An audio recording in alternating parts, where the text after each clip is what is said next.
Hello student, তোমরা যারা ক্যালকাটা ইউনিভার্সিটির আন্ডারে ফিফথ সেমিস্টারের ছাত্রছাত্রী আছো এবং তোমাদের রাষ্ট্রবিজ্ঞান সাবজেক্টে অনার্স আছে, তোমাদের জন্য আজকের ক্লাসটা খুবই গুরুত্বপূর্ণ।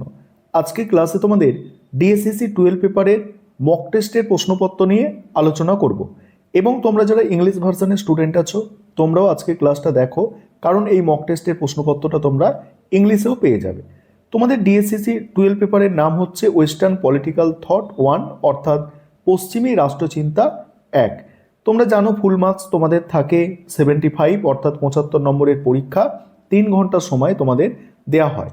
সেই প্রশ্নের স্ট্রাকচার অনুসরণ করেই তোমাদের কিন্তু মক টেস্টের প্রশ্নপত্রটা তৈরি করা হয়েছে, অর্থাৎ তোমাদের সিলেবাসের মধ্যে থেকে মোস্ট ইম্পর্টেন্ট প্রশ্নগুলো এই মক টেস্টের প্রশ্নপত্রে রাখা হয়েছে। প্রথমেই তোমাদের থাকে 5 নম্বরের প্রশ্ন। 5 নম্বরের প্রশ্ন এখানে যেগুলো রেখেছি দেখো। প্রথম প্রশ্ন প্লেটোর সাম্যবাদ, পরের প্রশ্ন ম্যাকিয়াভেলির চিন্তায় ধর্ম ও নৈতিকতার ভূমিকা, সংবিধান সম্পর্কে অ্যারিস্টটলের মত, বোদিনের সার্বভৌমিকতার সীমাবদ্ধতা, টমাস হবস্কি একজন বস্তুবাদী দার্শনিক। নেক্সট হচ্ছে রুসোর গণতন্ত্র বিষয়ক ধারণা। এগুলো 5 নম্বরের জন্য আমি সাজেস্ট করেছি মক টেস্টের প্রশ্নে। এবার মডিউল 1 থেকে বড় প্রশ্ন দেখে নাও, অর্থাৎ একটা 20 এবং একটা 10 নম্বরের যে প্রশ্ন আছে দেখে নাও। ঠিক আছে, এখানে নম্বরটা এটা 20 হবে। ঠিক আছে, দেখে নাও এখানে কি বলা হচ্ছে। প্রথম প্রশ্ন প্লেটোর ন্যায়তত্ত্ব বিস্তারিত আলোচনা করো। পরের প্রশ্ন আছে ম্যাকিয়াভেলিকে কি আধুনিক রাষ্ট্রবিজ্ঞানের জনক বলা যায়, অথবা ম্যাকিয়াভেলি কি নবজাগরণের সন্তান বলা যায়? তোমার উত্তরের সপক্ষে যুক্তি দাও। তারপর 10 নম্বরের দেখো, 10 নম্বর হচ্ছে অ্যারিস্টটলের সংবিধানের শ্রেণীবিন্যাস সম্পর্কে আলোচনা করো। নেক্সট আছে মধ্যযুগীয় চিন্তার প্রধান বৈশিষ্ট্যগুলি বর্ণনা করো। এবার মডিউল 2 থেকে দেখো। তার আগে বলি তোমাদের লাস্ট মিনিট সাজেশনটা কিন্তু আজকে আরও একবার শেয়ার করব তোমাদের সঙ্গে, অর্থাৎ আমি লাস্ট মিনিট সাজেশনে যে প্রশ্নগুলো রেখেছি সেগুলো তোমাদের আমি দেখাবো এই মক টেস্টের প্রশ্নপত্রের আলোচনার শেষে।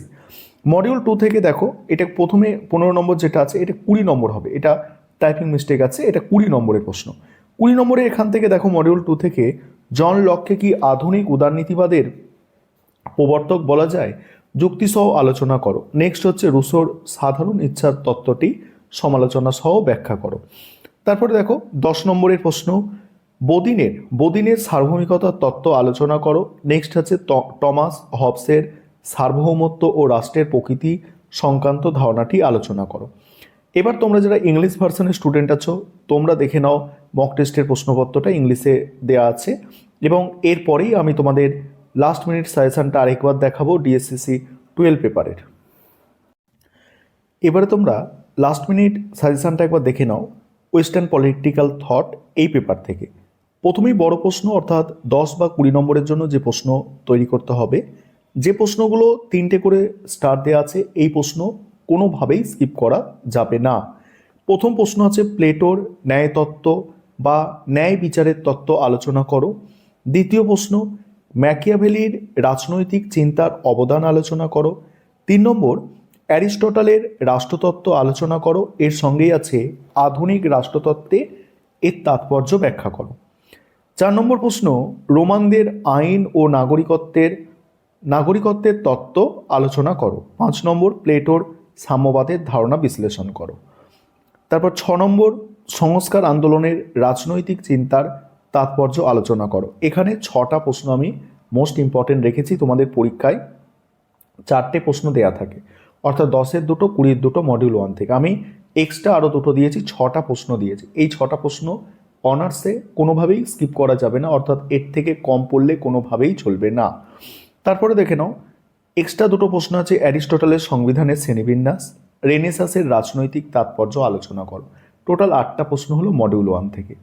তারপরে 5 নম্বরের প্রশ্ন মডিউল 1 থেকে দেখো প্লেটোর ন্যায় বিচারের তত্ত্ব, মধ্যযুগের রাজনৈতিক চিন্তার প্রধান বৈশিষ্ট্য, ম্যাকিয়াভেলির চিন্তায় ধর্মের ভূমিকা, রোমানদের আইন তত্ত্ব, অ্যারিস্টটলের সংবিধান বা রাজনৈতিক ব্যবস্থার শ্রেণীবিন্যাস, তারপরে হচ্ছে গ্রিক রাজনৈতিক চিন্তার প্রধান বৈশিষ্ট্য।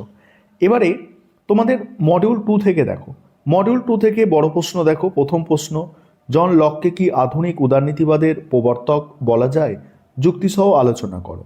পরের প্রশ্ন বদিনের সার্বভৌমিকতার তত্ত্ব আলোচনা করো। নেক্সট আছে রুশোর গণতন্ত্র ও জনসার্বভৌমত্ব বিষয়ে ধারণা আলোচনা করো। টমাস হবসের মানব প্রকৃতি ও প্রাকৃতিক অবস্থার ধারণা আলোচনা করো। নেক্সট রুশোর সাধারণ ইচ্ছার ধারণাটি সমালোচনা সহ আলোচনা করো। তারপরেই আছে দেখো স্বাধীনতা সম্পর্কে রুশোর চিন্তা আলোচনা করো। হবসকে কি চরম সার্বভৌমিকতার প্রবক্তা বলা যায়, যুক্তিসহ আলোচনা করো। এখানে তোমরা খেয়াল করো, এখানে 5টা প্রশ্ন আমার মোস্ট ইম্পর্টেন্ট দেওয়া আছে, এই 5টা প্রশ্ন কোনোভাবেই তোমরা স্কিপ করবে না। এবারে 5 নম্বরের প্রশ্ন দেখো, হবসকে কি বাস্তববাদী দার্শনিক বলা যায়, যুক্তি দাও। সার্বভৌমিকতার সীমাবদ্ধতা বিষয় বদিনের চিন্তা। লকের সম্পত্তির তত্ত্ব, লকের প্রাকৃতিক অধিকার বা সহজাত অধিকার সম্পর্কে টিকা। রুশোর সাধারণ ইচ্ছা। নেক্সট হচ্ছে রুশোর গণতন্ত্র বিষয়ক ধারণা। এই হচ্ছে তোমাদের টোটাল সাজেশন।